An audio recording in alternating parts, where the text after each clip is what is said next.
নমস্কার বন্ধুরা, চলে এলাম তোমাদের সামনে নতুন একটি রেসিপি নিয়ে। আমি যেই রেসিপিটা তোমাদের সাথে শেয়ার করব এটি হচ্ছে ট্যাংরির স্যুপ বা খাসির পায়ের স্যুপ। তো এই স্যুপটা ঠান্ডার দিনে কিন্তু খেতে আমরা কম বেশি সবাই ভালোবাসি। আর এটি আমার করার বিশেষ একটা উদ্দেশ্য আছে। আমার ছেলের বাঁ হাতের দুটো হাড় ভেঙে গেছে, তাই ডাক্তারবাবু বলেছে স্যুপ খাওয়াতে। তো এটা হচ্ছে স্বাস্থ্যের জন্য খুবই একটা উপকারী স্যুপ। তো আমি বাজারে চলে এসেছি, যে খাসি কেটেছে তাকে বললাম আমাকে 4টে পা দিবে। বলছে ঠিক আছে দিব। তো 4টে পায়ের দাম নিয়েছে 100 টাকা। আমি ট্যাংরিগুলো নিয়ে বাড়িতে চলে এলাম। তো সেইগুলো কাটা ধোয়া হয়ে গেছে। আমি দুটো পা রেখে দিয়েছি, আর দুটো পা প্রেসার কুকারের মধ্যে দিয়ে দিব। আর এখানে 1 লিটার জল দিয়ে দিলাম। মনে রাখতে হবে দুটো পায়ে 1 লিটারের মতো জল দিতে হবে, আর সামান্য লবণ দিতে হবে, কারণ 1 লিটার জল সিটি দিতে দিতে হাফ লিটার করতে হবে। আর সিটি দিব বিশেষ করে 25টা বা 30টা। তো ওইরকম সিটি দেওয়ার পরে গ্যাসটা থেকে যাবে। রসুন কুচি, গাজর কুচি, মটরশুঁটি, পেঁয়াজ কুচি, আদা কুচি।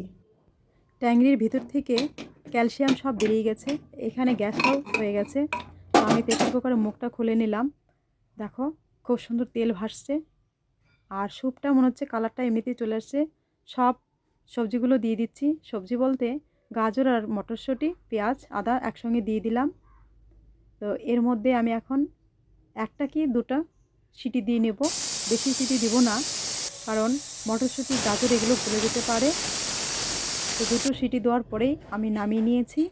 মটরশুঁটি, গাজর হালকা একটু নরম হলেই খেতে ভালো লাগবে। অনেকেরই কিন্তু হাঁটুতে ব্যথা, কোমরে ব্যথা, পায়ে ব্যথা, মানে গিটি গিটি ব্যথা, তারা কিন্তু মাঝে মধ্যে এই স্যুপটা করে খেতে পারে। গোলমরিচের গুঁড়া দিয়ে দিলাম। ব্যথাগুলো হয় ক্যালসিয়ামের অভাবে। গোলমরিচের গুঁড়া পরে দিলেও হয় স্যুপের উপরে। তো আমি এখন দেখাচ্ছি তোমাদেরকে, হাড়ের ভিতরে যে ক্যালসিয়ামটা ছিল সেটা খুব সুন্দর হয়ে বেরিয়ে গেছে। এই ট্যাংরি স্যুপটা করতে কিন্তু কোনো ঝামেলা নেই।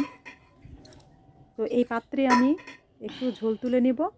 এর মধ্যে আমি কর্নফ্লাওয়ার দিয়ে ভালো করে গুলিয়ে এর সাথে মিশিয়ে নিচ্ছি। আমাদের সুস্থ শরীরেও কিন্তু মাঝে মধ্যে এই স্যুপটা খাওয়া উচিত। আমরা এখন যা শাকসবজি খাচ্ছি সব হচ্ছে ভেজাল। মেশানোর পরে আমি ওভেনে বসিয়ে দিয়েছি, একটু জাল দিয়ে ফুটিয়ে নিলাম। তো হয়ে গেছে আমার স্যুপ, আমি নামিয়ে নিয়েছি। তো এই পাত্রে আবার ঢেলে নিয়েছি।